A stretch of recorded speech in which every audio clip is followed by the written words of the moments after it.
Bismillahirrahmanirrahim. Alhamdulillah wassalatu wassalamu ala Rasulillah wa ala alihi wa ashabihi wa man wala. Bapak-bapak, ibu-ibu, saudara-saudara sekalian, Assalamualaikum warahmatullahi wabarakatuh. Kita sudah membahas rukun iman yang keenam, percaya pada takdir. Oke. Sekarang kita kembali kepada kepercayaan pada takdir. Hal yang menarik bahwa sebenarnya dulu saya sudah pernah katakan ada akidah, ada kepercayaan. Kita pegang akidah yang dasarnya kuat. Percaya, boleh percaya, tetapi bisa jadi yang Anda percaya itu tidak termasuk akidah. Dulu waktu kita bicara tentang hari kemudian, saya beri contoh, kita harus percaya bahwa manusia akan dibangkitkan Allah setelah kematiannya. Tetapi apakah dibangkitkan dengan ruh jasadnya atau ruhnya saja? Itu bukan akidah. Yang mau percaya dengan ruh dan jasadnya silahkan. Yang tidak mau percaya tidak apa-apa. Yang penting dia harus percaya bahwa setelah kematian ada hari kebangkitan. Karena beginilah juga kita menyangkut takdir. Ada ulama yang tidak memasukkan takdir dalam rukun iman. Ada yang Syekh Muhammad Abdu berkata, 3 rukun iman, bukan 6. Apa itu? Percaya pada Allah, percaya pada Rasul, percaya pada hari kebangkitan. Dalam percaya pada Rasul, banyak rinciannya. Percaya jin atau tidak? Percaya ada jin. Harus percaya. Tapi tidak perlu dikatakan itu rukun. Ya kan? Ada surga. Tidak ada di rukun iman. Ada neraka. Tidak ada di rukun iman. Itu harus percaya. Walaupun dia tidak termasuk rukun iman. Ya kan? Nah, ulama-ulama ahlus sunnah memilih suatu hadis yang kemudian mereka namakan rukun iman. Itu hadis Jibril. Waktu Jibril datang bertanya pada Nabi, apa itu iman? Nabi menjawab, tu'mina billah wa malaikatihi wa kutubihi wa rusulihi wal yaumil akhir wa qadarihi khairihi wa syarrih.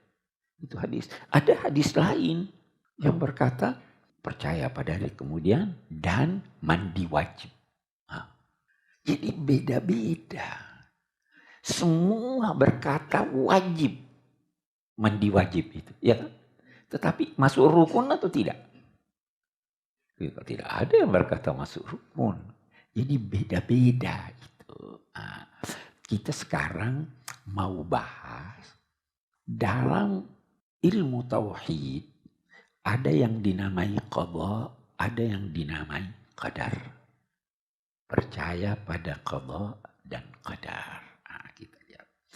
Qadha itu adalah ilmu Tuhan menyangkut segala sesuatu yang terjadi atau akan terjadi sesuai dengan rincian dan waktunya. Allah tahu semuanya itu. Tetapi ilmu Allah itu beda dengan ilmu manusia. Beda dengan pengetahuan kita, banyak bedanya. Saya beri contoh. Ilmu Allah itu perbedaannya yang pertama pada objeknya.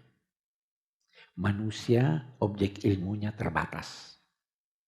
Allah ala kulli syai', segala sesuatu dia ketahui. Yang kedua, ilmu Allah itu jelas. Ilmu manusia itu remang-remang. Nah, yang ketiga, ilmu Allah itu kekal. Ilmu manusia itu hari ini saya tahu, besok saya lupa. Ya kan? Hari ini saya tidak tahu, tiba-tiba saya tahu, itu ilmu manusia. Karena itu dalam ilmu manusia ada kebetulan. Ilmu Allah tidak ada kebetulan karena dia sudah tahu semuanya. Ilmu Allah itu mendahului apa yang diketahuinya, wujud dari yang diketahuinya. Manusia baru tahu kalau wujudnya ada. Itu Imam Ghazali kasih contoh. Yang menciptakan catur itu, yang menciptakan permainan catur, itu dia sudah tahu bahwa gajah geraknya harus begini. Benteng geraknya harus begini. Dia sudah tahu sebelum dia sebarluaskan ilmu itu. Ya. Dia bilang Allah begitu. Dia sudah tahu ini begini nanti, ini begini sebelum ada. Yang terpenting, yang ini biasa orang keliru.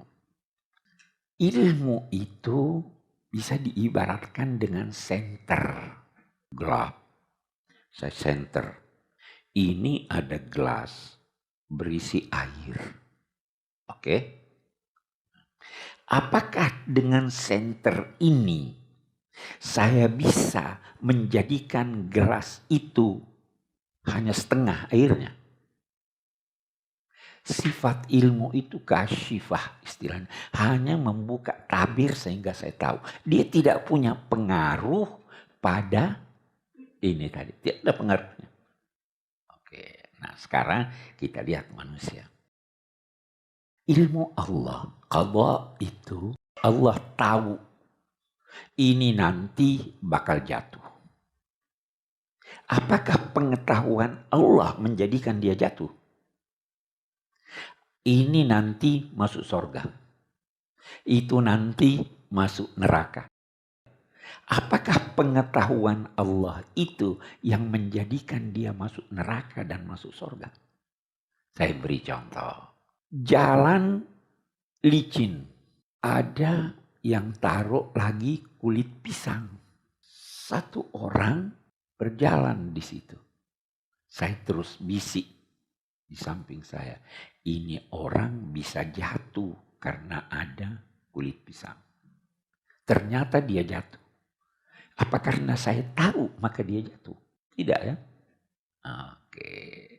Jadi qadha itu pengetahuan Allah menyangkut segala sesuatu, tapi dia tidak punya pengaruh pada orang itu.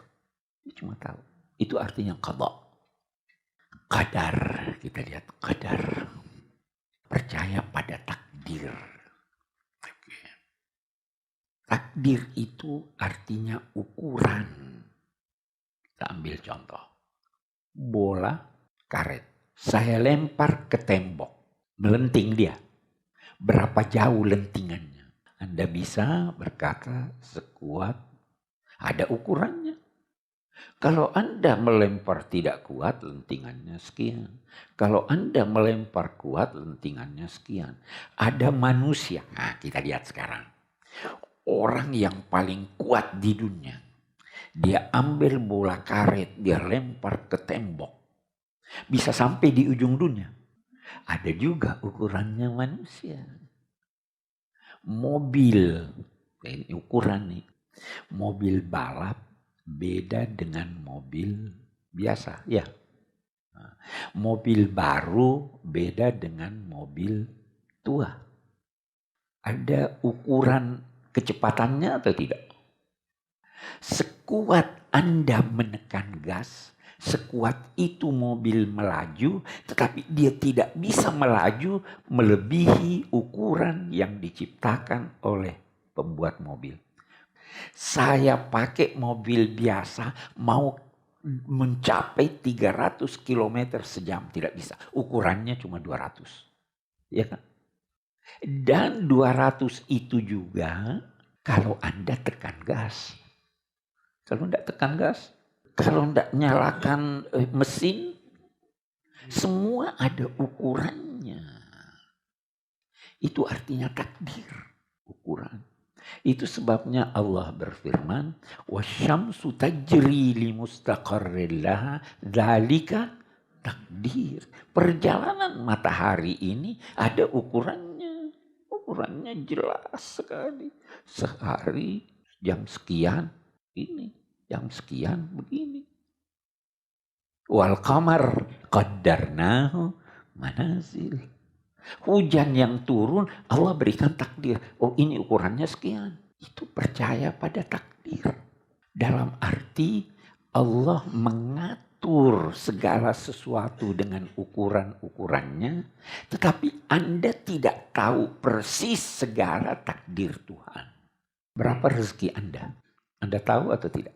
Kerjalah sekuat kemampuan Anda. Kalau Anda tidak kerja, tidak dapat. Kerja sekuat kemampuan Anda. Dan kalau Anda sudah maksimal, sudah mentok, udah. Ada takdir baik, ada takdir buruk. Jadi takdir itu bukan hanya pada yang buruk. Ada orang berkata, lahir, kawin, jodoh ya, mati, takdir Tuhan. Itu betul. Tapi bukan cuma itu dong. Anda duduk di sini takdir Tuhan. Anda dengar ini takdir Tuhan. Semua diukur. Bagaimana Tuhan? Kalau Anda ingin dari rumah kemari dan Anda keluar rumah jam sekian, ada ukurannya, Anda sampai di sini jam sekian. Itu takdir Tuhan. Jadi kepercayaan kepada takdir itu sebenarnya kepercayaan pada pengaturan sistem yang ditetapkan Allah. Segalanya ada sistemnya, ada ukurannya. Siapa yang bilang cuma kelahiran takdir Tuhan? Sekarang bisa enggak orang atur hari apa dia lahir? Bisa. Bisa kan?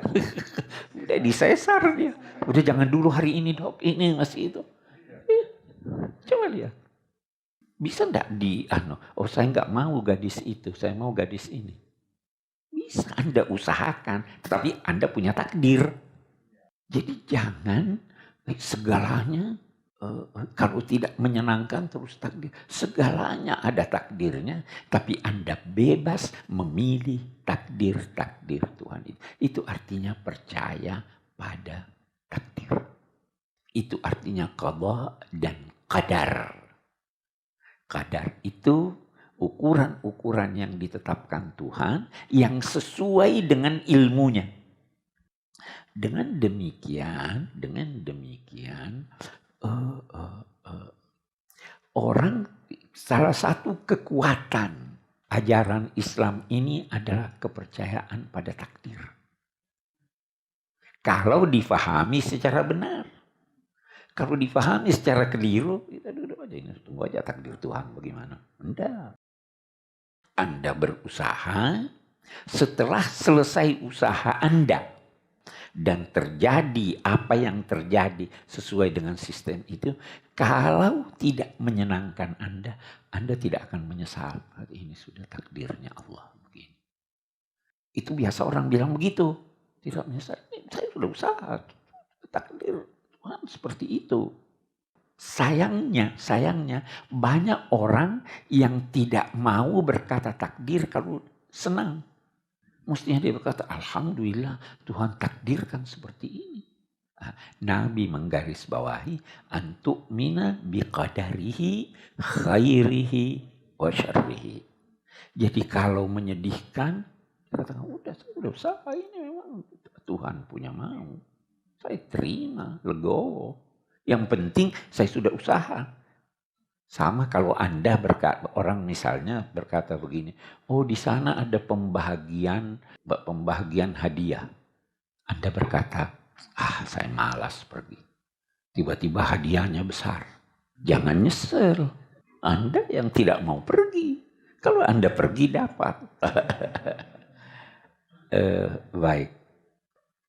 Kita tadi sudah terangkan qada dan qadar bagaimana. Kita sekarang mau bertanya. Pembunuhan itu sudah diketahui Allah atau belum? Sudah, walaupun belum terjadi. Sudah. Kalau begitu dia qada atau bukan? Qada. Qadar sekarang. Orang yang ditembak kepalanya ke jantungnya, biasanya mati atau tidak? Mati. Itu adalah suatu sistem yang ditetapkan Allah atau tidak? Sistem. Oke. Itu qadar. Nah, saya tambahkan, tadi saya belum terangkan. Dalam qadar ini, dalam sistem yang ditetapkan ini, bisa dibagi dua. Ada yang dinamai sunnatullah, ada yang dinamai inayatullah. Dua-duanya ada sistemnya. Sunnatullah itu kebiasaan-kebiasaan yang terjadi. Kalau begini, begitu. Karena itu misalnya Islam berkata, jangan main-main dengan senjata. Karena biasanya kalau main-main dengan senjata ada pelornya bisa kena orang. Takdir atau tidak itu? Takdir. Misalnya di pesawat, jangan membawa bahan peledak. Karena kalau meledak bisa, itu sistem, itu takdir. Ada ukurannya kalau begini, ada ukurannya kalau begini. Itu kebiasaan-kebiasaan yang terjadi. Tetapi ada juga yang dinamai inayatullah. Itu juga sistem. Inayatullah ini berbeda dengan sunnatullah. Orang yang pesawatnya meledak, sunnatullah, kebiasaan yang terjadi, semuanya tewas. Itu takdir. Satu orang yang selamat dari puluhan orang yang tewas dalam pesawat yang jatuh, itu inayatullah, pertolongan Allah. Itu juga takdir, ada sistemnya. Jadi takdir itu, pembunuhan ini masuk dalam sistem. Bisa jadi sistem sunnatullah, bisa jadi sistem inayatullah. Ya kan? Jadi tidak ada yang terjadi kecuali ada sistemnya. Saya mau minum, ada sistemnya yang ditetapkan Allah. Ambil itu air. Begitu saya ambil, saya haus kan? Ada dorongan dari dalam saya. Begitu saya minum, sistemnya hilang kehausan Anda. Itu sistem, itu takdir. Ada ukurannya. Jadi tidak ada yang keluar dari takdir Allah. Walaupun ada takdir dalam arti sunnatullah, kebiasaan-kebiasaan yang terjadi, ada takdir yang berupa inayatullah, pertolongan Allah.